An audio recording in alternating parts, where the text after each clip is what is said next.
Hello, everyone, and welcome to The Safe Room, a survival horror game club podcast. I'm Grace, and with me is my co-host, Rose.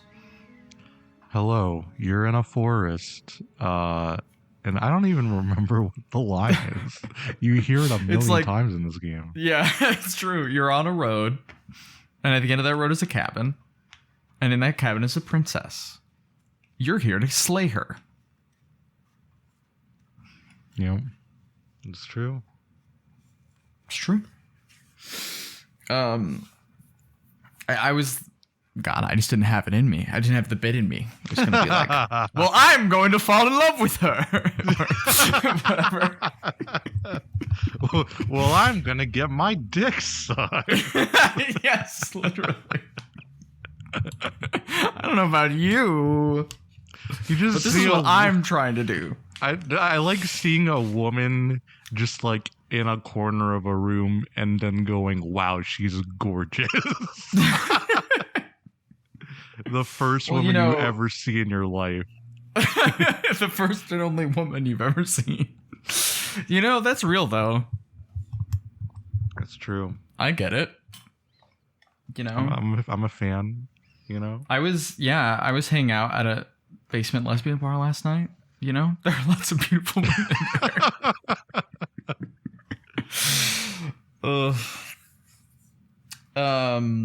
Yeah, we played Slay the Princess this month. Yeah, we did. Yeah, which is a visual novel based around slaying the titular princess. You're mysterious. The princess is mysterious. A voice tells you that you gotta kill the princess to save the world. Mm-hmm. Or rather, not really save the world so much as prevent the world from ending. But does not really elaborate. Yeah, you're trying to end death itself. So true. And the game is basically about like exploring different outcomes. So basically it's like you'll get a reaction from the princess that then will kind of set a new path, and then you can kind of chart your way through. And you do that a bunch of times and then it ends. Yeah. Yep. It gets super meta and about I don't want to compare it to BioShock Infinite because I feel like that's mean, because this is definitely a lot better than that. Yeah, I do think it is. I think my friend was saying that this game both makes you think about games that are worse than it. Yes. And makes you imagine a version of it that is better. Yes. And that's like a weird position to kind of be in relationship to it, right? Because I think... Yeah, go ahead. No, it is one of those things. It reminds me of whenever you... And I don't know if this is a universal experience. But me, whenever I read a book that's kind of like mid, mm-hmm. I am like, I'm either too dumb to find what is profound about this work, or I'm too smart and I just think it's trite. Right. Yeah. And I kind of get this vibe from this game, even though I do think it's like pretty good ultimately. Yeah. But there's so much of it that I hated also. Yeah, well, I think this is the game is legitimately in kind of a tricky position because when it starts, you legitimately have no context for what is happening, right? It's like you're in the woods, you're going to the cabin, you got to kill the princess. This voice is telling you to do it. You can listen to it or not, right? And that kind of total lack of like emotional or character context, right, means that the game has to lean, or feels like it has to lean really hard on sort of the meta hook, right? That it's like, oh, isn't it weird that you're killing a princess instead of saving her? Right? And that if that does not appeal to you or interest you, the like first 10, 15 minutes of this game, which is like a significant amount of time in terms of like each round, right? Is just going to grate on you, and it grated on me. And I think it sounds like it did on you too. Well, and it's weird because, and I think part of this is like the structure of the game, because like, so much of the game is exploring these like alternate routes. But they also have to account for like you can take any route at any time, basically. Yeah. That first initial run through, you can go for any route, and then once you're on Act 2, you're kind of locked into a specific thing. Yeah. Mm-hmm. But there are a lot of routes that show its hand pretty quickly if you get to them. And so, but then it also has to build in like, for example, one of the kind of reveals of this game is like this is a construction by like some benevolent figure who wants to, as previously mentioned, end the concept of death itself. And so one of the things that you come across in the game is like a mirror. And you're not meant to see the mirror. You're not meant to look inside of it. And so when you go to examine the mirror, it vanishes as the narrator, who is kind of making this construct, is telling you that the mirror is not real, to forget about the mirror. It was never there. And it's in every single playthrough. Right. You examine the mirror and this happens, and it's like, yeah, you only need that one time, but because like they have to build for every route, and they have to assume every time it's the first time you're seeing this, you just see it every time, and there's no new interactions with the mirror. Yeah. Other than like there's new dialogue options as to be people being like, your like inner monologue is like, yeah, he's gonna say that the mirror isn't real. Because that's kind of the other gimmick is every time you die, like a new kind of Disco Elysium-esque voice enters your head, right? And so it's like voice which of is the unfair to Disco Elysium. Yes, yeah. A game much better at charting these kind of internal psychologies than this one. Well, I think that's also part of the struggle is like, Harry Dubois is a real guy. He's like a person. Yes. And the character I would argue the character in Slay the Princess is also a person, right? Mm-hmm. And it takes at minimum kind of one ending to show that, right? Mm-hmm. To start to kind of unravel that thing. And I think exactly because of the structure you're talking about, it's like there has to be this kind of constant retreaded ground, right? Yeah.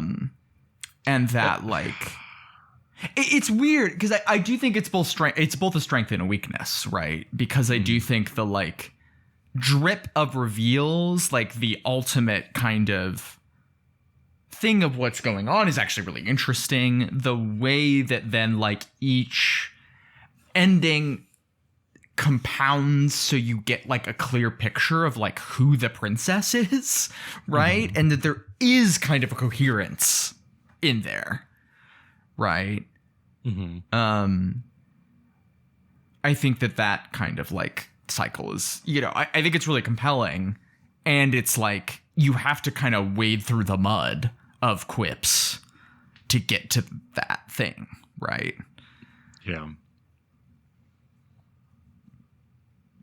Yeah, and I feel like it's a very acquired taste, the humor in this game. Yeah, because it is very D&D podcast-y. Yeah, the narrator is basically, your DM in this. I forget what his name is, but he's literally like a, audio fiction podcast guy. No, I could tell. Yeah. So, but like stuff like going through Act 2 and the narrator acting like he doesn't know that you've been through the previous phase, and then that even comes up again in Act 3. He pretends, and it's like, this is not a bit that I enjoy. Right? Yeah. No, it's I because I think that's the thing, is that like the thing that really made, so basically I'm just gonna like spoil the ending really quick. That basically you are two gods, and like the princess is kind of like is the shifting mound, I think, and is like you know, instability, transformation, death, birth, right? And you are, what is it, the quiet, long quiet, and so it's like stability, contemplation, you know. There's that line at the end where she's like, you're always passive, but that's like in your nature, right? And the thing of like, you know, one of the first decisions you make in the game is whether you take the knife or not, right? At the top of the stairs. And so it's like, when you go down, the princess's voice is different depending on whether you've taken the knife or not. Yeah. And that kind of like or that thing of like, oh wait, maybe she has a weapon, and then if you ask that question, she does. Right? Like that, she becomes what you sort of think she is, but you're both sort of reacting to each other, right? Like once that kind of clicks into place and you sort of start to understand that, like I think the game has this kind of resonance, right? And is really interesting. And again, it's just hard because there's like this lack of kind of context that has to be assumed or positioned for in relationship to every possible route, right? And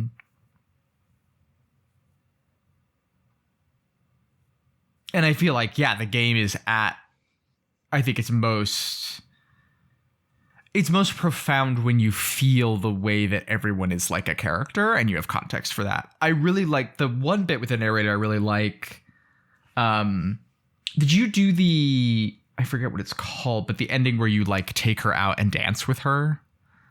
No, I did. I've done many variations of escaping with her, but I don't think I've ever done it with her. Yeah, I'm like gonna maybe boot it up so I can have all the like different things, like, because once you beat it once, then you get like a screen that's like, here are all the different princesses you can find, basically, and like ways you can look at like each new piece of art, and so you can, you know, if you want to, like chart every possible interaction in the game. And it is also, that is one of the things that is kind of impressive about it, is it is like quite expansive and subtle, right? That it's like, you know, there's sort of like a broad kind of ending you get with like an individual instantiation of the princess, right? And there's a lot of subtleties or differences to like how that can shake out depending on how you approach it, right?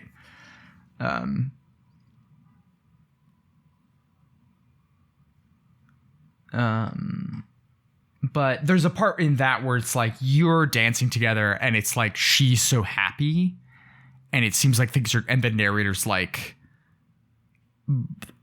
maybe the thing I've been doing the whole time is wrong. I don't know anymore. Right? Like I don't know what to believe. Right? Because that's sort of, you know, the thing is like, that's the narrator's whole shtick is like, he is certain about what is right and rebukes you and reprimands you if you like go off this path. And so then like again, it feels characterful when you get like an actual serious kind of subversion or undoing of that thing. Right. Yeah. This is the happily ever after ending, which you get. He's like a chain from the damsel. Right. Anyway,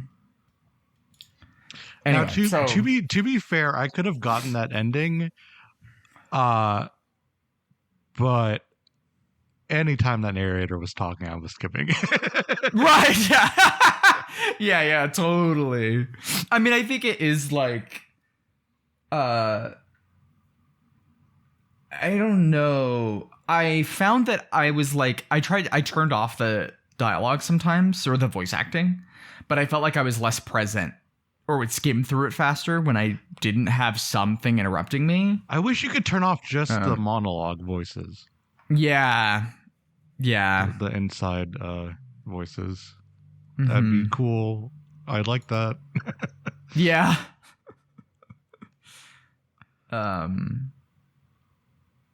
Because the tone of voice for the princess is important.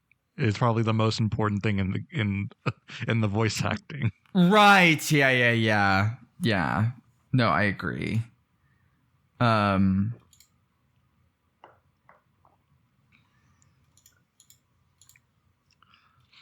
Did you have a favorite vessel? I liked the happily ever after one a lot. I also liked the one where she's big and evil. Did you get this one? Which one? She's like be more specific. Well, right. But the tower, I think it's called. It's like, I forget exactly how you get it. But it's like she's trying to make you submit to her. Oh, yes. Yep. And she's like, she turns like literally gigantic, right? Yeah. I stabbed her eye. That was fun. Did you do all of them? I did not. I did. Okay. And a few of them, like I got like the tower, and then the route I took got me the apotheosis. So there's a few of them that are like extensions of expansions on the last one. Yeah. Right? Like when I did the nightmare, I like threw away the knife. I like killed her and then threw away the knife, and so it was just like in the void for a while, and then she came back as a spirit or whatever. Did you ever? So I think my favorite is the nightmare. Yeah. So I wanted to go back and investigate that one in specific more. Because that one specifically, and you can miss it, but like there's a point where like she takes off the mask and like you see flashbacks to like her childhood and like her life. Oh shit. In general. So you get this like black and white montage of just like her like sad life. And she's like pleading like, get me out of here, I don't want to see this. I'm posting a screenshot in the chat. Yeah. And it's super affecting. I thought it was like really cool. It's probably my favorite one. Ooh, this seems awesome. Yeah, I do think also the art in general is Amazing. fantastic. Yeah, it's great. And especially with all of these like subgenre of horror that the princess can be, it really does nail kind of every iteration of that. I really also just like I think that in general, the sequences that I found the most affecting are like when you talk to kind of the shifting mound proper at the end of each run. And she has this sort of like lilting, disaffected voice. And there is this sense of like, I like, you know, where I love the thing where you're like, I'm hurting you. Like we're both hurting each other all the time.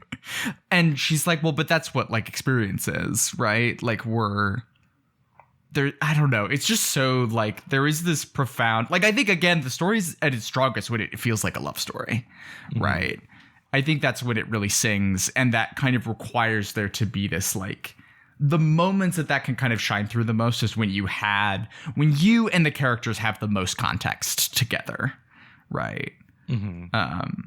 And so that can kind of like become this. And I think it's also interesting, like, did you do the adversary, where it's like you're fighting each other constantly? Yes. And she like turns into and it's like that becomes this like expression of love. Yeah. It's like, you know, endless death. And like it's the kind of shit that you make mythologies about, right? Like it is profound and existential in a way that like that just makes the earlier stuff in the game, or the stuff that kind of woven through the game of like the kind of metafictional video gamey, just like Stanley Parable stuff, just feels so fucking trite and idiotic. Right. in comparison. That I think that's kind of, does feel a little bit like the epic highs and lows, right? It's like it has these moments that feel legitimately haunting and profound and strange, and then after that you're thrust back into, you know, there's a lighthouse and there's a key and there's a man or whatever it is, you know. Yeah. And that swing just does feel like, it feels kind of rough, for sure.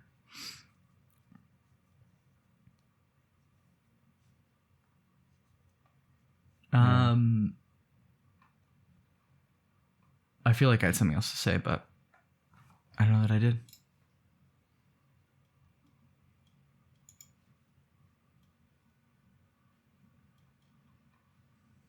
Anytime the princess is a creepy ghost, I loved it. Yeah, and there's a lot of good creepy ghosts. Did you get the moment of clarity? No, I didn't. It's like a second iteration of the nightmare.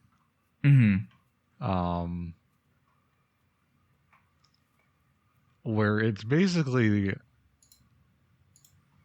it's kind of the same idea. I forget what you have to do to get her. Oh, sick. Okay.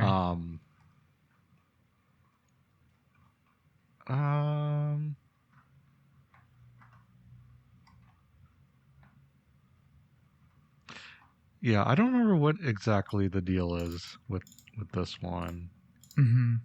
But at the end, there's the dagger's like in the ground, and then you pull it out, and then there's a big hole in the ground, and you just see like a this cracked face at the bottom of it. And then she's got a bunch of arms and she's climbing up the hole. Yeah. And you can like rip off the mask. It's cool. Yeah. Well, I think that I also really like the moments at the end where you see the sort of like princess POV shot. Yeah. Right? Of the thing, and like the like I also like the sort of the thing I do think is effective at the early game is like when you have like you just see your claw or whatever. You're sort of like almost like a howl's moving, like howl beast creature, right? Like a bird thing. And so that like you get these, like the way that for you, the princess is this strange and beguiling thing. And then you get the sort of other side of that, even from the princesses that are like the most kind of quote unquote inhuman or distant from regular humanity, right? Like with the apotheosis, it's like the shot is just like her two gigantic hands and then your little like ears and like hands in the dark or whatever, right? And it's like, yeah, fuck. Yeah. You know, you're just a little gremlin man.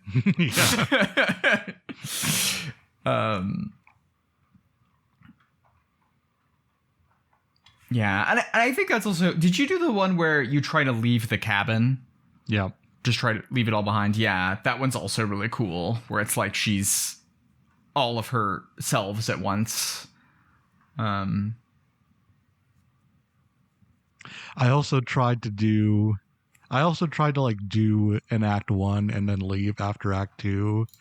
And then the shifting mound was like, what the fuck are you doing? And then killed me. What the hell, brother? we had a deal. Yeah. Real. Yeah, I mean, I think it's also just the... I don't know exactly how to describe it, but like the thing of the...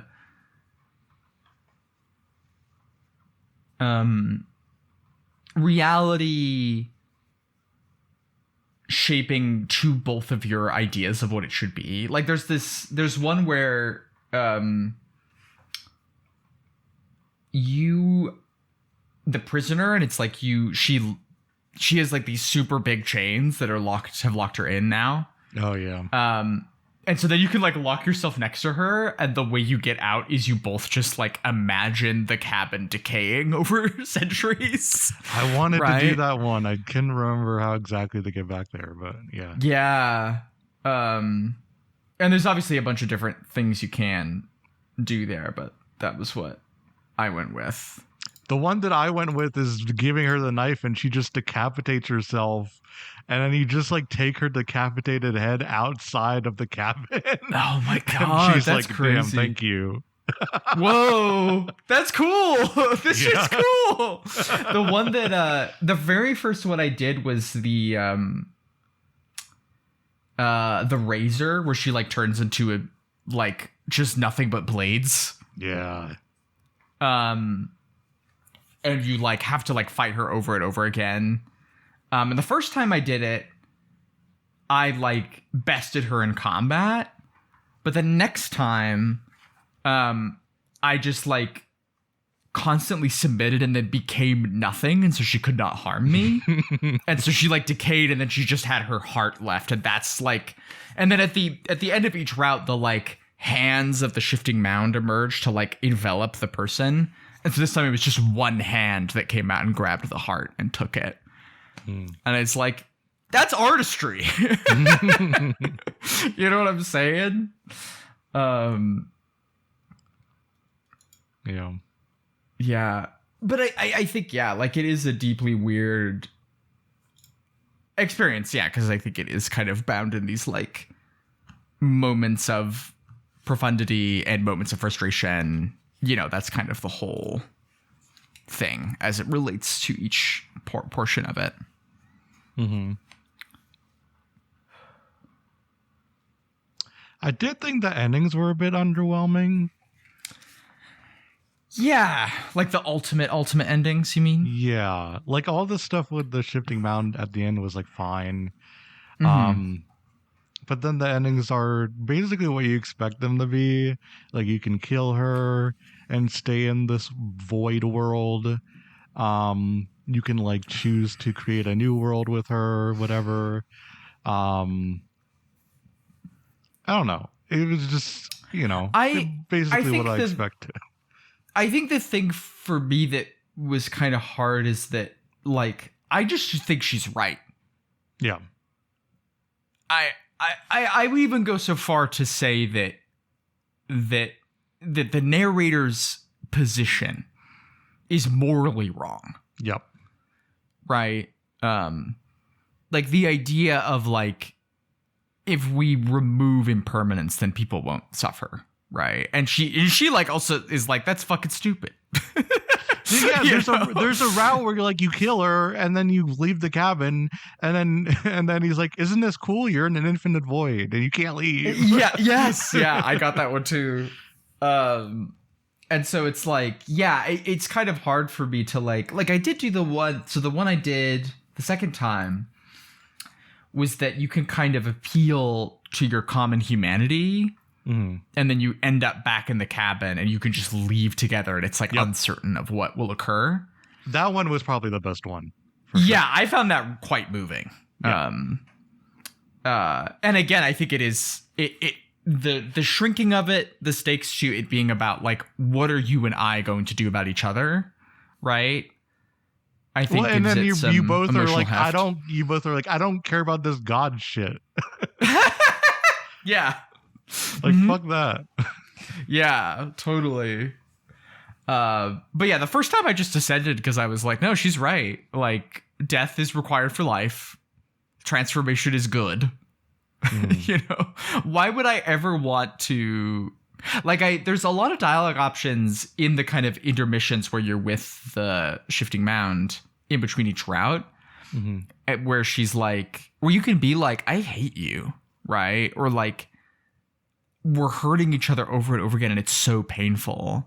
And like, why don't you care about this and stuff? And I found that very like in theory sort of compelling, but I just couldn't quite get my head into it. And maybe part of it is, you know, I'm not experiencing the pain. I'm just going on my fun little adventures. Yeah. Right. But it felt very like, to me, it's so clear that the princess is in the right, you know? Yeah. that it was hard for me to kind of get invested in sort of the moral quandary at the center of it, right? Yeah, I mean the narrator is such an asshole. Yeah. Because you have like that confrontation with him at the end, where he's like a bird guy and he's talking to you, and every fucking answer he gives is just like "fuck you, dude, I hate you." I'm just like, yeah, no. What do you mean you want to end death? That's dumb as shit. What are you talking about? Also, like, what other people outside of this construct? I ain't seen nobody. What are you talking about? Right. It's so like, yeah, that's the thing is this. I think again, I do think the slow unraveling of what is really happening and the sense of like you understanding what gets you to the end of this point, right, is really affecting. Mm-hmm. And I do think that it's so difficult for you to feel like, you know, the weight of a universe being snuffed out. And like there are even like voices in your head who are like, what is a whole reality? Like, you know, how could you differentiate between 3 to 5 whole realities or whatever, right? Yeah. It's like, yeah, it's a good question, right? Like we're operating at a scale here that is like impossible to sort of really kind of fathom or feel. And so I think like there is a portion of the stakes of the game that are just kind of like, well, like, I don't really care if I don't kill the princess. Like, that seems fine. Right. Mm-hmm. At least after that first run through, you know? And there's this whole thing where he's like, yeah, I was pretending when I said I didn't know that you had gone through multiple iterations of this. I'm just like, right. Please die. Yeah. You're so annoying for no reason. Right. I don't. Well, because I think there is this. Yeah, I think that's like part of what. And obviously that's sort of the intention is like his insistence on not giving you information and even being like, every bit of information I give you will endanger the mission is sort of like, well, but then why is this worth, if I can't know things, then why is this worth doing? You know? Yeah, it's just very hard for me to imagine the kind of person who would want to slay the princess ultimately for any other reason than like curiosity about what it looks like. Yeah. Right. And that's valid. I mean, I think that is something that like is cool about this is there's not a lot of moralizing, right, about the actions you take in the game, except for the narrator, but he's full of shit, right? Mm-hmm. It is about exploration. And I think that's like a compelling position for a game like this to be in, if that makes sense, right? And I think one that feels more, I mean, that just feels more interesting to me than something like, or the morality structure of something like Undertale, right? Where it's like, do good or do bad, right? Mm-hmm. And this being like, and even this thing of like, you doing something the first like go round that you regret, and then the second time being like, okay, I want to talk, and then she's like, fuck you killed me last time, yeah. Right, or whatever. That there's capacity for like regret and repentance and like working through things or changing how you feel about things or like relating things differently. And also like the princess relates to the outside world differently. Mm-hmm. You know, there are a few where she's like, oh yeah, I can sense the outside and I'm gonna smash it like a tiny bug in my hand, right? And there's also stuff where she's like, I love the world. I think I do anyway. Like again, neither of you really have memories of anything before this moment, right? Mm. And so I don't know. I think that like exploration of multifacetedness gives it like, yeah, just has some dramatic heft. And does make the like parts of going through additional routes that are kind of tiresome, like gives it a little oomph. Mm-hmm. Did you get the beast ending or the vessel? I did not. She turned into like a lion and she can eat you. Cool. And then you wake up in chapter 3 and the narrator's like, what? She ate you? That's awesome. I also I'm trying to figure out how to phrase this. I guess did you see, because I got when this came out, a few years ago. I saw some buzz about it. There were people who were talking it up, right? Did you see people describe it as horny at all? No. That's so weird to me. Like, what? This is like 10 times hornier than Hades. She becomes like an anime waifu if you don't hurt her. Yes, exactly. Well, and then like there's the thing, like the happy ever after ending, she's like has the outfit where the dagger is dangling between her breasts. Her It's like, boobs bro. get like 2 times larger the nicer you are to her. It's crazy. Well, but then also it's like you're just described the Vore ending, and then there's the one where she turns into a demon and you're like erotically fucking stabbing each other over and over again. Yeah. Right? And then there's literally the giant. She turns big. She wants you to kneel for her. She's the tower, baby. Yeah, that's what I'm saying. I just don't. I don't understand. I do have this phenomenon. I don't know if you have this, where it's like, okay, have you ever like mustered curiosity for something that you don't think you're going to like, and then you watch it or read it or whatever, and you're like, fuck, this is exactly what I thought it would be, and I'm fucking annoyed. Like that I like expended the effort to try and be curious, and it just did not reward that at all. Sure. Right? Go ahead, sorry. No, I was agreeing. Yeah, and like I feel like I have that a lot with like video game discourse where it's like, well, I haven't actually read like what people on IGN are saying about something or whatever. And then it's like I go read it and I'm like, fuck, it's exactly what I thought it would be. Like, you know? Yeah, it looks like the beast is the only one of like the initial, because you know there's like ones that chain off of the kind of initial vessel, right? Mm-hmm. And that was the only one I didn't get. Okay. Yeah, no, she eats you. You're in that stomach. Yeah, true. You can try to cut your way out, but it's too late. She got your See, that's fucking horny. Anyway, and I just think that's something also because you know it's about sex and death, right? That's what it's about. Transformation, birth, violence. It's the thing, baby.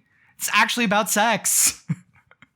And like not, you know, and I think this is also the thing is there's not sex scenes, right? It doesn't have to be literal. Anyway. I'm just baffled, I guess, is what I'm saying. I don't know why. I don't know why. I think it's like because there's no, you're kind of a blank slate character. Right. And this game isn't very like male gazy either.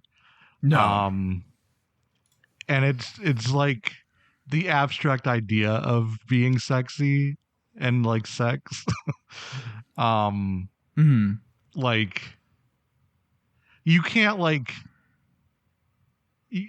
it's hard to be like, damn, I think the beast princess is the hottest princess in the game.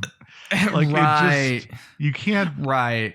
You know, you can't do that in the way that like, oh, I think Persephone is sexy as fuck AF, you know.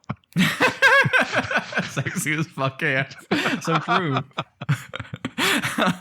No, I think that's kind of the secret thing is that it really is just fandom. It's not really the game being horny or not. It's like, are these action figures posable enough that I can create, you know, art of them, right? And it's like you could do, I'm sure there's some incredible Slay the Princess fan art out there, but it's probably all of her, right? It's not of them, right? Or most of it, you know? So, yeah. Anyway, so I'm just like, oh, the reason I brought up like being disappointed is like maybe I should just try and read some things on this game, and I'm just like pretty sure that I would feel a little deflated if I did that. It's hard. I do feel like I need to. I mean, well, this is getting into personal, but to be a little more emotionally detached about this kind of stuff. I don't know. It's tough. People were weird to me online this year. I don't know if you saw this, but it happened a few times. The thing that always is so off track. You're not even mean about any of the things you cover. I know. I don't. I read what you write, and it's like, yeah, like there's like 3 paragraphs preempting the criticism you're about to make. I'm just like, why? I know. Maybe I just need to get meaner. Why is everyone so mad at you about Hollow Knight? And they don't need your approval of whether they are gonna play Silk Song or not. Yeah, well, it's also it's not even about whether the game is good or bad. No, right? It crashed the Steam marketplace. What are we talking about? Yeah. I don't understand. I think just being a games critic is dog shit. No, it is. Yeah, it is dog shit. And I'm glad we have listeners that are cool and nice and like thoughtfully engage with us. Like, I think there's been like one time I've been annoyed at something someone has said and it was like not a big deal. You know? So, I mean, it's fine. The thing is, all this stuff is like really low stakes ultimately, right? Like, it's not, I'm not getting doxxed, you know? It's not like Gamergate out here. It's just people being a little weird. Yeah. True.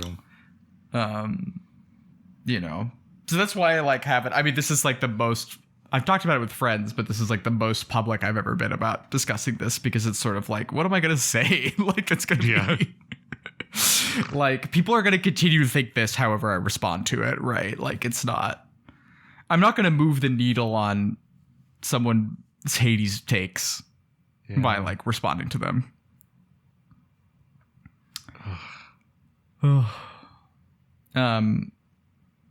Anyway, but yeah, I mean, I think this is kind of the weird thing, is that this is a game that is like simultaneously frustrating. And like, if someone was like, oh, I played this for like a couple hours and I kind of hated it, I would sort of be like, yeah, that checks out. Yeah. And then if someone is like, this is my favorite game ever and it's so meaningful to me, and here's what, you know, here's why it is so important to me and stuff, I would be like, yeah, that also checks out. Mm-hmm. Right. And I'm the centrist here. I'm in the middle of those two perspectives, I think. And I think it, you know, it's weird. I felt like grateful I had played it. And I feel like it is also like, I think if you're, and maybe not for the reasons that it says on the box or on the store page, but like if you're someone who's interested in the construction of narrative, like this is just a really interesting object to think through and to examine and work how, like, what doesn't work about it, what does work, right? I think, you know, it feels like I played plenty of games where I felt like, oh, you could wipe this from my memory or from the earth and nothing would change. And this is not one of those, right? Like, it does feel like an actually profound contribution. I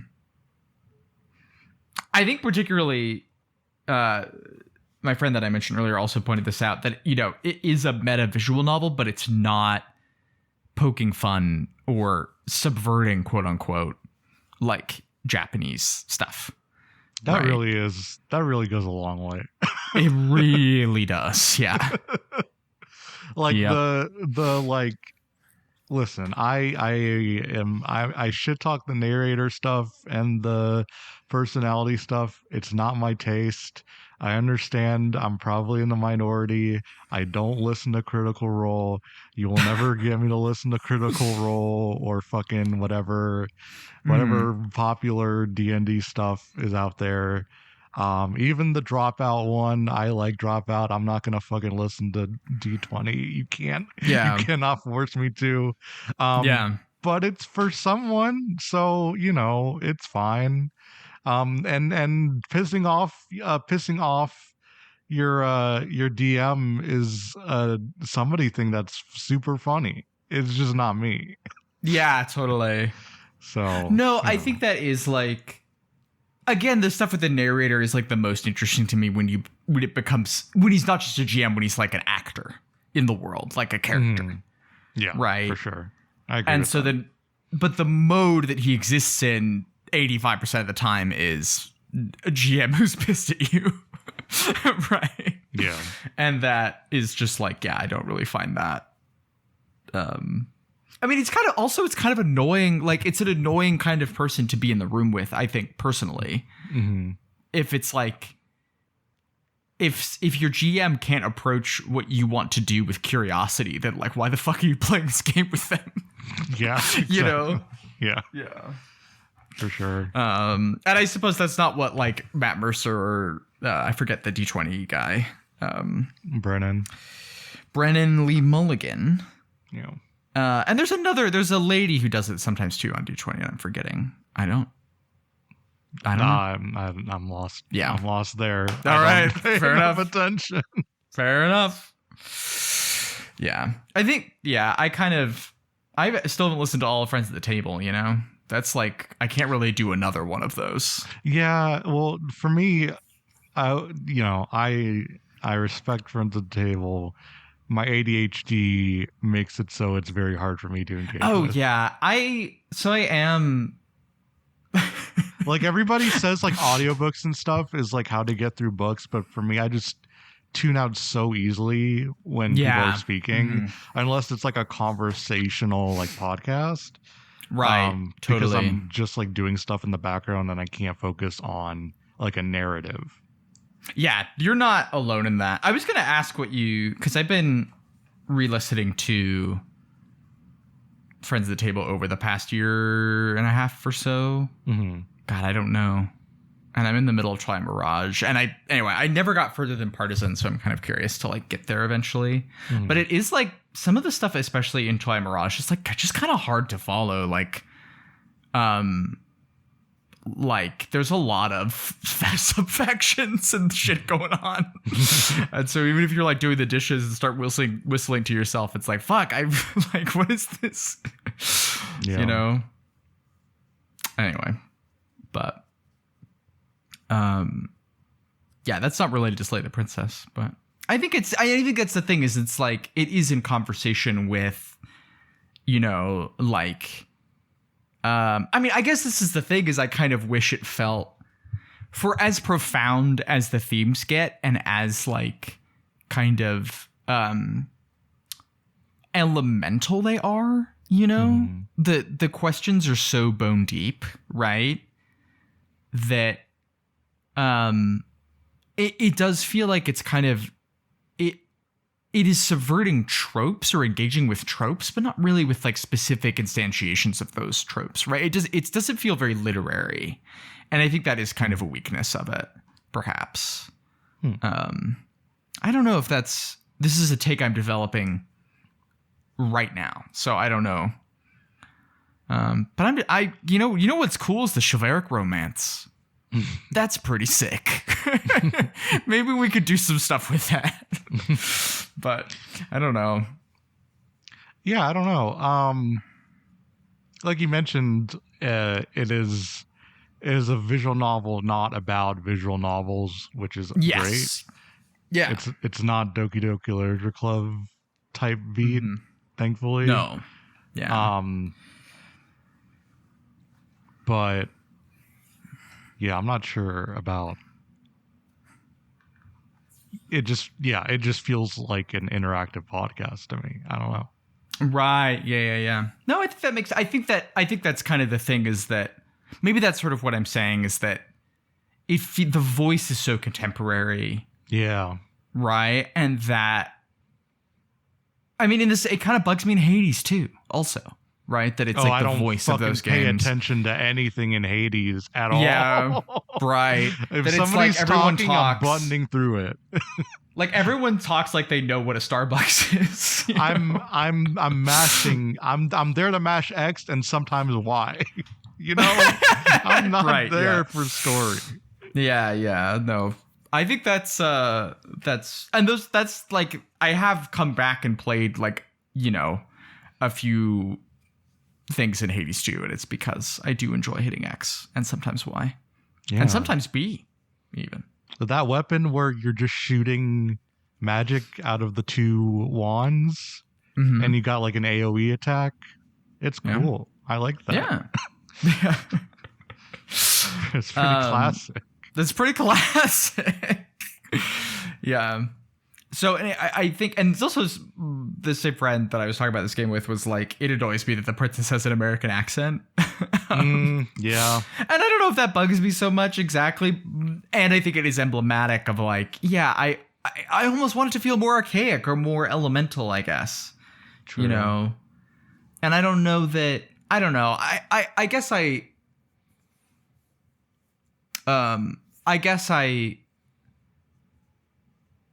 think I can fall into idealizing the past because I really do not think we live in an era of like unprecedented human suffering. Maybe the scale is more massive.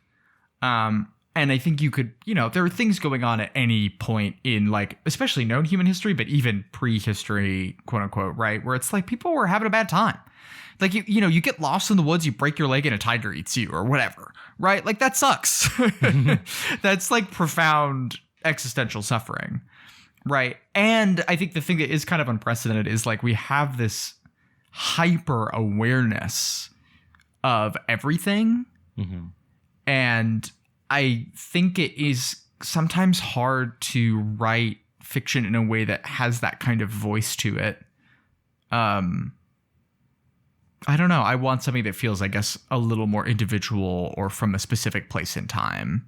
And the game is in a weird spot because it, by nature, the pocket dimension where the cabin is, the pocket dimensions that span infinitely across time and space, right? Those are just like, it is devoid of context, right? By nature, that's the whole thing, right? And I also really struggle with that, where it's like, I want there to be more. And I think the game is at its most compelling when there is more contextual information. Mm-hmm. And I think sometimes that means a specific sort of tone of voice or a specific way of talking, right? And the game's good at that in the level of the individual relationship between the princess and you, and struggles a lot, I think, in the sort of more meta considerations of that. Yeah, I think so. Yeah. There's that part where she can force close the game if you say you want more time. And she's like, okay, I'll be waiting for you, and then the game crashes. Which I didn't even know was intentional, because on my computer the game takes so long to start up. Weird. That when I loaded it back up and it was on the same screen, I was like, oh, this was coded in. Okay, great. Right. Yeah. It's one of those. It's not overstated or anything. I just thought, they do the thing that you expect. Yeah. No, I mean, and do you know about is it in, what's the Christine Love game? Hate. Oh yeah, Hate Plus. Hate something whatever. I hate. No, what's the first one? Something I Hate story, I think, actually. Analog. I think there's a thing in that I was reading about where one of the characters is like, okay, if you love me so much, bake me a cake. And then if you try to click through it, it's like, that wasn't enough time to bake a cake. And so it's you either have to wait, or it does provide a recipe. So you can go do it. And I think there is something about playing with player time and thinking, the thing of, I need more time. And then it being you have as much time as you want outside of this. That's kind of interesting, I guess, but It is cutesy. It is cutesy though. Yeah. There are parts of this game that you could describe as twee, and I don't, it is an aesthetic that I very much do not enjoy at this point. Mm-hmm.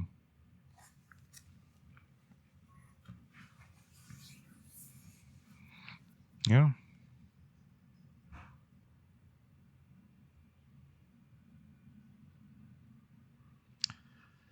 Cool game. I think that's it. I feel like that base is covered more or less. We have one email because we didn't ask for them. I'm curious. Yeah, we do. Oh. I'm curious to play Scarlet Hollow. Oh, me too. Yeah. If we wanted to cover that next year, I would be up for it. Yeah, it seems a little bit more conventional, straightforward narrative kind of thing about being in the South. I think that's, it's scary out there. Sometimes you're in the South, Yeah. Sometimes you're queer and in the South. Damn. You wouldn't know anything about that. It's like being LGBT on hard mode. Shut the fuck up. Ay, ay, ay. Yeah, we have an email from Emerus. I think it's just the previous questions they have submitted for end of year stuff, but again. Okay. So it says rank them. I don't think we need to rank them. But most terrifying moment or sequence. The Tinako getting her arm cut off and that whole thing. Yeah. That's fucking scary as hell. Yeah. Yeah. Yeah, pretty much. No other. We played Dead Space 2.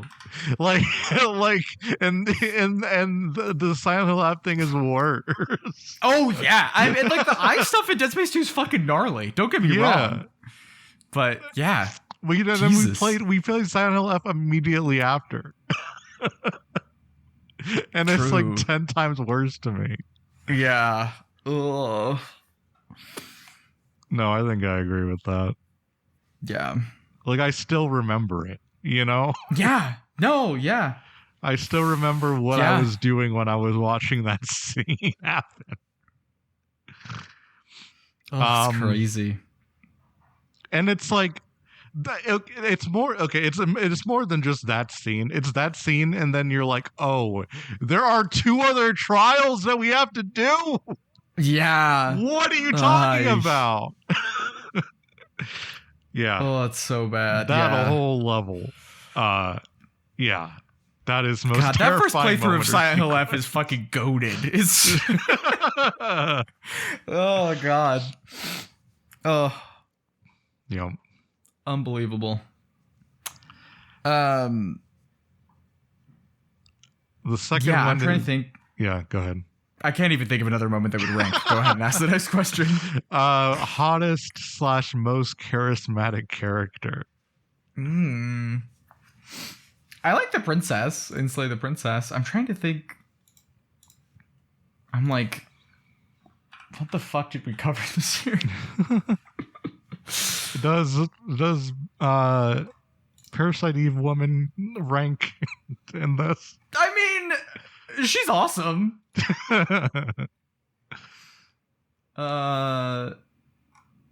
We also played Sorry We're Closed, which has some I was about to say contenders here. Yeah. What's the name of? Oh, the thing is, she doesn't. You don't. It's a reveal what their name is. But I would say the evil devil in Sorry We're Closed is pretty good. Agreed.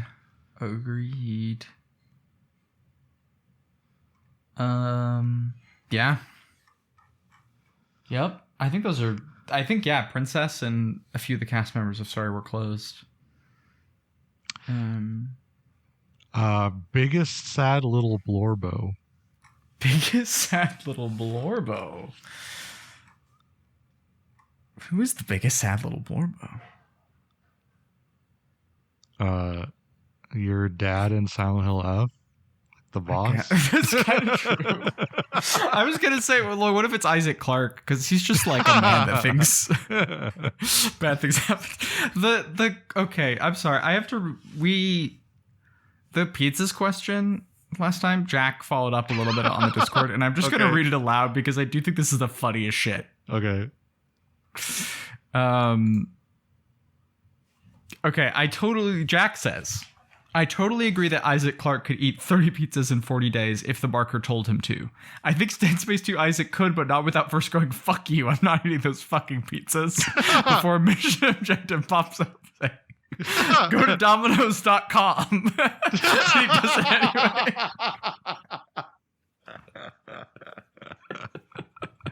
Yeah. The mission objective saying Domino's.com fucking kills you. It's so funny. They have a pizza tracker. Yeah, that's right. Yeah. Focus, Em. You gotta get through this. Yeah. That shit's so funny. I do kind of love Isaac Clarke. He's just a dopey guy. Just having a bad time. Oh, actually, it's Indica. Indica's the answer. For sad She's little so Warbo? sad. Yeah. Yeah. She's so sad.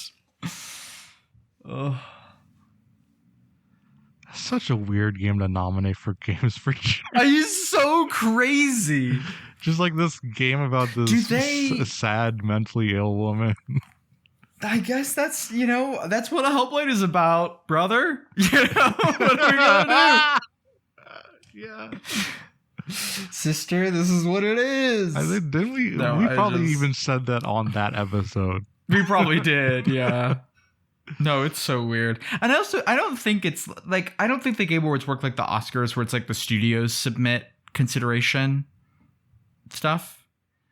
Right? I think it's like, so.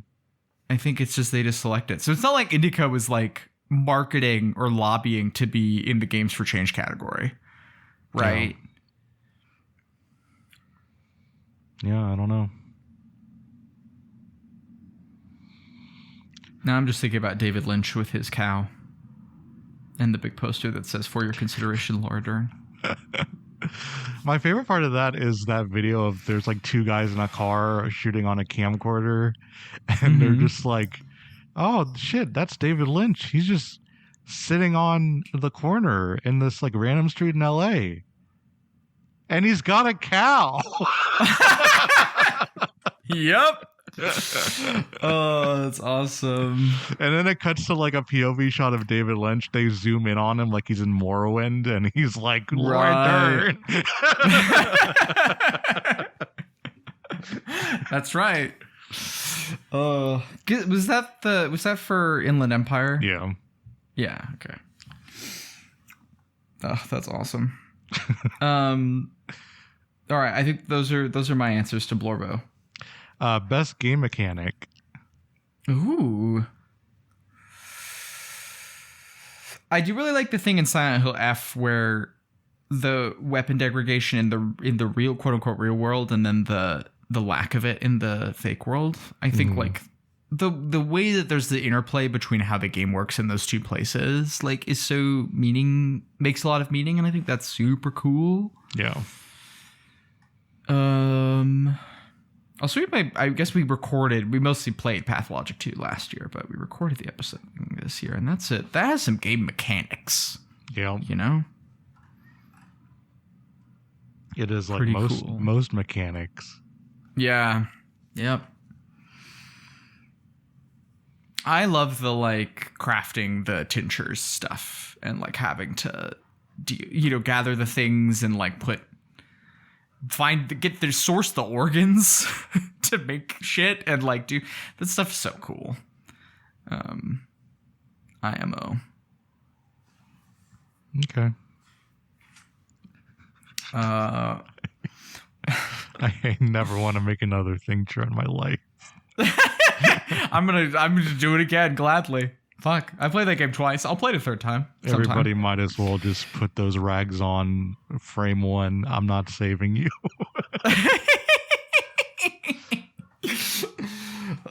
My mission is to make everyone in the town die. God, I was like, was there a mechanic in D2 that I liked? I don't know. I don't know if there was one.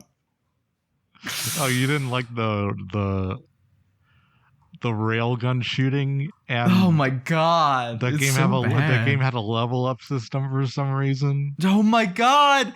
What a crazy game. I do like D2. Listen. I like D2. I'm glad I played that game. And that is a game I'm probably not going to boot up again in my life. You know? I have no regrets. That's a sicko's game right there. It really is. There's a VTuber like that. There's two polls. One of them is Pathologic 2 and the other is D2, and they're both sicko games. Ooh, they are kind of sicko games. Yeah. Do you know Margot, the VTuber? No. I don't know shit about VTubers. Well, that's fair. That's probably healthy. Is it? But I know too much about fucking Haas and Avi. This is my trade. Oh well, right. Okay, fair enough. It's just a different mental illness. I feel like I already shouted this out in the podcast, but Margot, she made a game that's for free on itch called Milk Puzzle for the Toxic Yuri Jam, and that shit is good. Highly recommended. Anyway, her favorite game is D2. So, you know, that's part of why I like her. She is like sicko's taste. You know, I respect it. Yeah.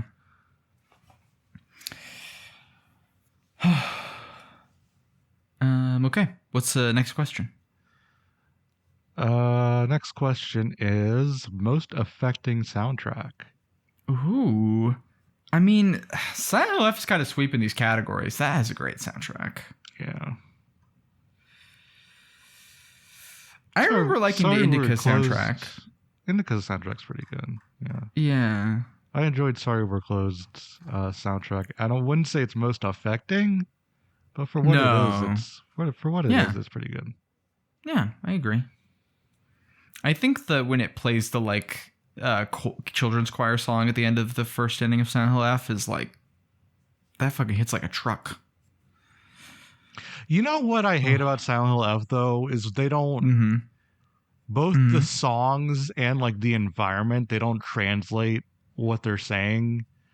Like the chorus and like the kanji on the walls and stuff. I hate that shit. Right. I do think it's like Put some effort in. It's a game about Japan, bro. Yeah, I know. What the fuck are we doing? It's fucking annoying. I agree. Anyway, sorry. No. I mean, I think it is annoying, like that you don't. I think sometimes you get the like if you pan over a thing on the wall, it'll say the kanji for it. It'll say what it is, but I don't think you do. Sometimes it's clear from context. But yeah, it's annoying. And there's so much writing on. I was confident, I'm missing stuff. Yeah. Because I'm not getting. I almost wish games had translators notes sometimes. Yeah. You know. Ugh. Anyway. Yeah. I think I like the music in Slay the Princess. Oh yeah, it's good. I agree. I like it a lot. I like the little. I like that you get the playlist for your playthrough at the end of. Yeah. That's cute. That's cute. Oh, for best game mechanic, I do want to shout out the dodge roll and silly polybees. Yeah, it's so true. It's fun. That game is fun. Yeah. Undeniably. Yeah. Yeah. Most disturbing enemy. Ooh.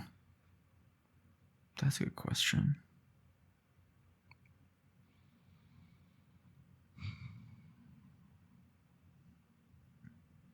I do love, one of the things I like about Pathologic 2 is just it's scary to kill people in that game. It feels frightening to be fighting. And I think that there is something about I don't know. I don't think this is actually true that this is the enemy is most disturbed by, but an ordinary man, you know, that it's that's the enemy that's the most strange and difficult to fight is just a person who's trying to loot you or whatever, you know, who's in a desperate situation. But also that pregnant monster in Silent Life is pretty scary.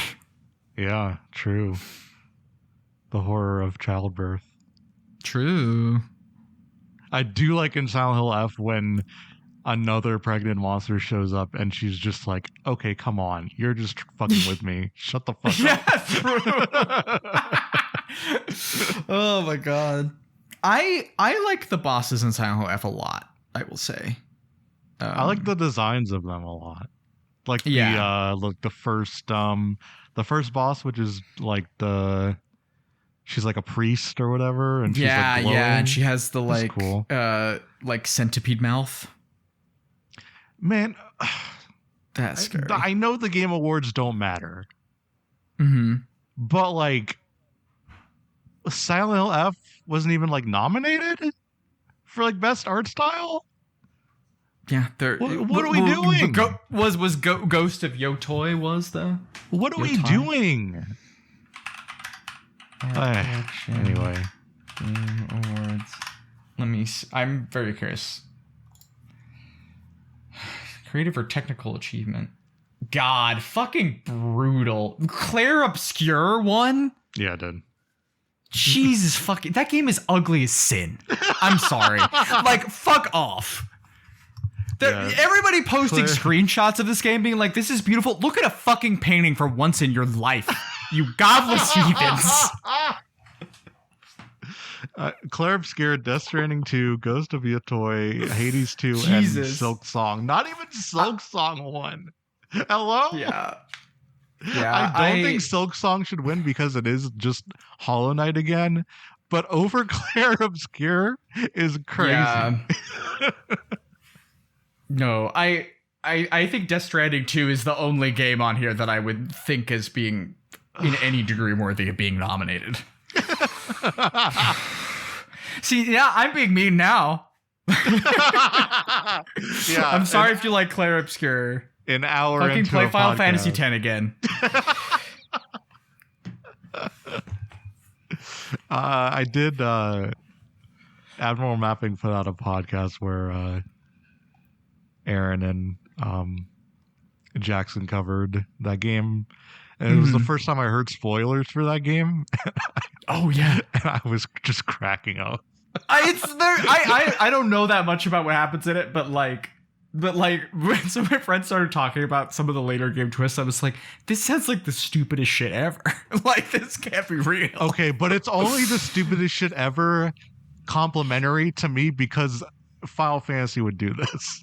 Right, yeah. That's, listen. That's not untrue. This is some Nomura sounding bullshit right now. Yeah. That's fair. Lol. Oh. Do we have a best safe room? Oh, do we have a best safe room?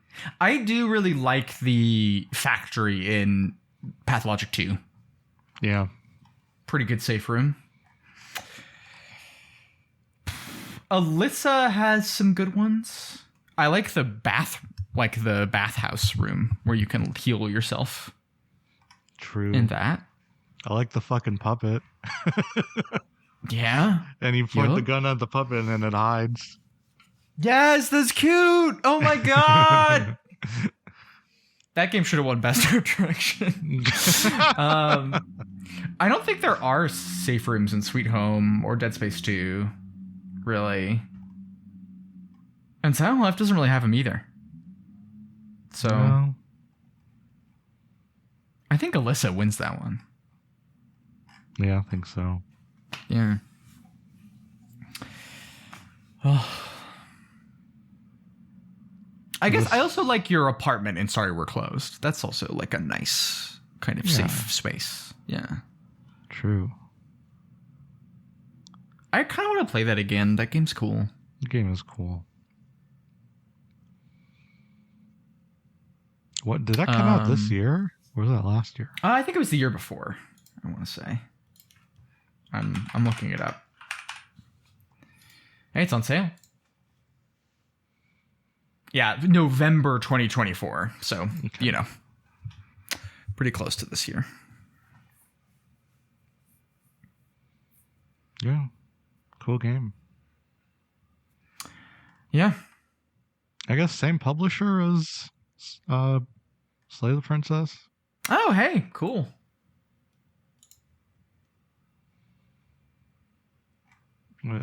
shout out the publishers in 2025 is what I'm saying, I guess. I don't know. I don't know either. Is it the same? Because it seems like the developer and publisher are the same. Serenity Forge, I think, might have been console. Oh, okay. I see. I got you. So I think that's what's happening there. Right. Because there's also Doki Doki Literature Club Plus, which they also published. Right. Okay. That makes sense. Yeah, those are the questions. All right. Great. I mean, we had a good set of games this year. Yeah. I think so. Good variety. Mm-hmm. Hell yeah. I mean, this is a great subgenre to be doing a podcast about. Spooky stuff. Actually. Yeah. What are we doing next time? Next time, we're doing Flower, Sun, and Rain. Oh, yeah. Let's go. Sumio Mondo time, baby. True. I'm getting that DS feeling. Right. Is that the version of it I should play? It's the only version you can play. Oh, okay. Well, then there you go. I have version, it. So. The PS2 version is untranslatable because of the way the text on PS2 works. Oh, shit. Like kanji and stuff. Crazy. That's bizarre. Yeah. All right. Well. Languages. Okay. Well, I'm really excited. Yeah, I'm excited as well. I started playing it separate from the pod, and then I was like, wait, I kind of want to play this, though. Mm-hmm. So, I can follow a guide and play a DS game easy. True. No problem. True. I'm playing Fire Emblem on my DS. Nice. Which one? Fire Emblem. Like the first one? The Game GBA one. Oh, okay. The first one in the West, so the first GBA, the GBA one. Cool. Yeah. All right. It's I guess it's actually the second GBA one because the first GBA one wasn't released in the United States. They just put that guy in Melee though. They do be doing that. Yep. Shout out to the fucking Lucas heads. True. Yeah. Ay. Yeah. Well. Patreon.com/the safe room is where you can go to give us money. Yeah. We're gonna watch Skinamarink for that. That'll come out. We are. That'll come out in like a week or so if I had to give an estimate. Probably. We haven't talked about that. No, well, also I've just been, relatives have been in town, so I've been a little scrambled, but we'll get to it. Holiday stuff is bad, is my uncontroversial opinion. Yeah, I actually, I mostly had a good time this year, except it was like good until it wasn't, and then I was like, now I'm done. Yeah. Now I can do no longer. I can go no further. Yeah.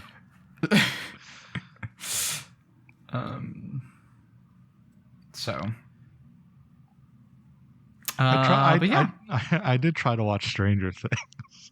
Oh my god, did you? Did you watch Will Byers' coming out scene that has been setting the internet on fire? No. I didn't. This is the first time. Is he gay? This is the first time I'm hearing. Oh, is that the scene that took like 12 hours for him to shoot? I don't know. That's the first time I've heard that. Because I did see that. Yeah. I did see that post. That was like Will Byers' monologue took 12 hours to shoot, and then they did reshoots. And I'm like, this is what happens when you're a Zionist and think you can do art. Wait, who's the Duffer Brothers Zionists, or is Will Byers the Zionist? Will Byers actor is. Really? Yeah, he did like was Zionism is sexy thing. Oh my god! A couple years ago. Somehow I did not. I'm know like that. unlocking lore for you. Ay, ay, ay. We're Oh like, wait, can I? we're unlocking lore for each other. So I have some truly insane Zionist lore. Okay.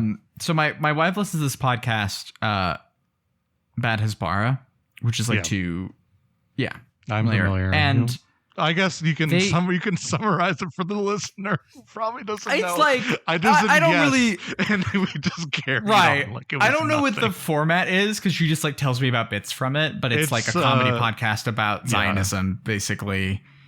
And about two anti-Zionist Jews have a comedy podcast where they talk about how fucking ridiculous Israel is. Yeah, and they have like Roger Waters was on. Yep, they have a on bunch an of just episode. like variety of like celebrity guests and like personalities. Okay, have you listened to this show at all, or do you just like know about it?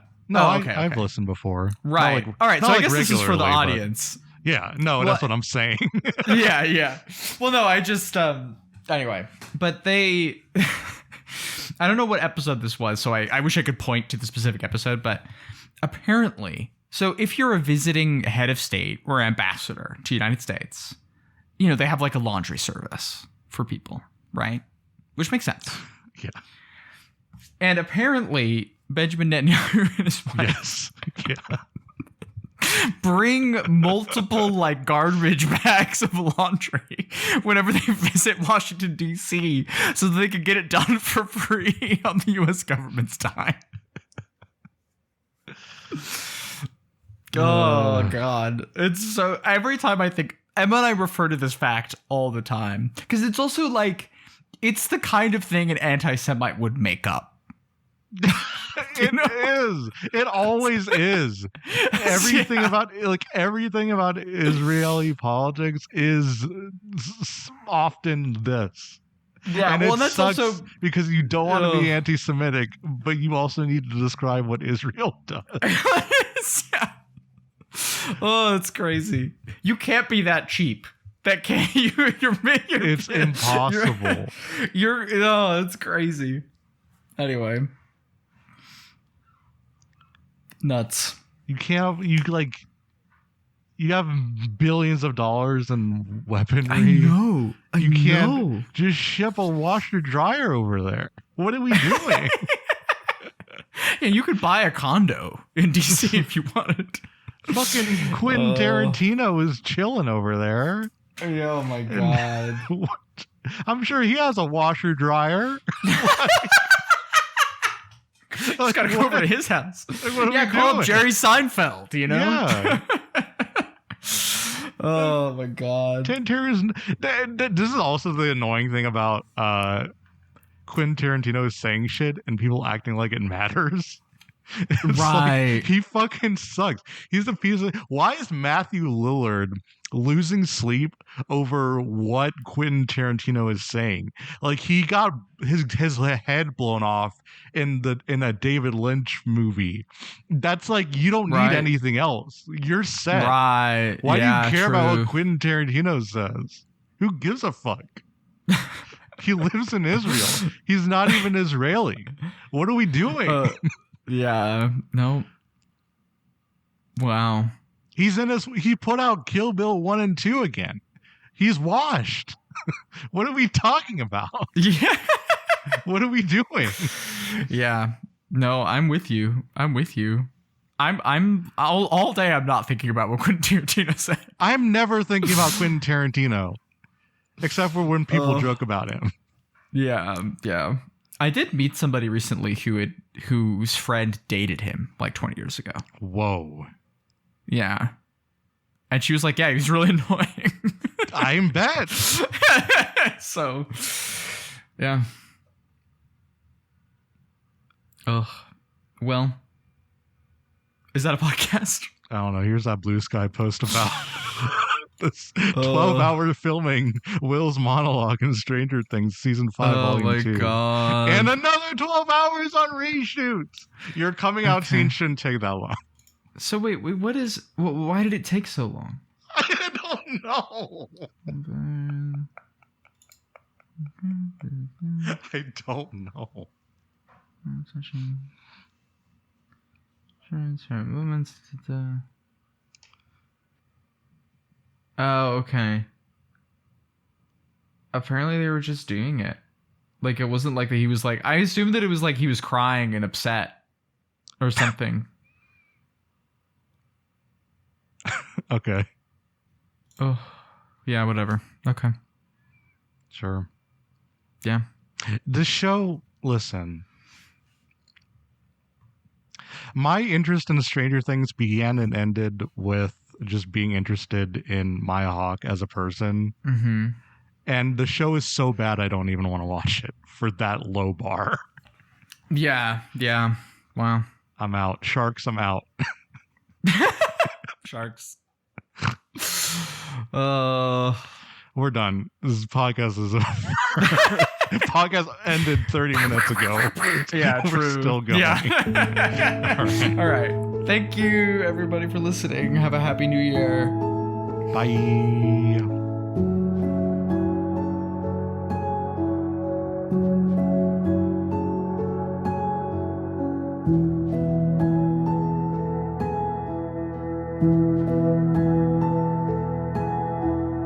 Thank you.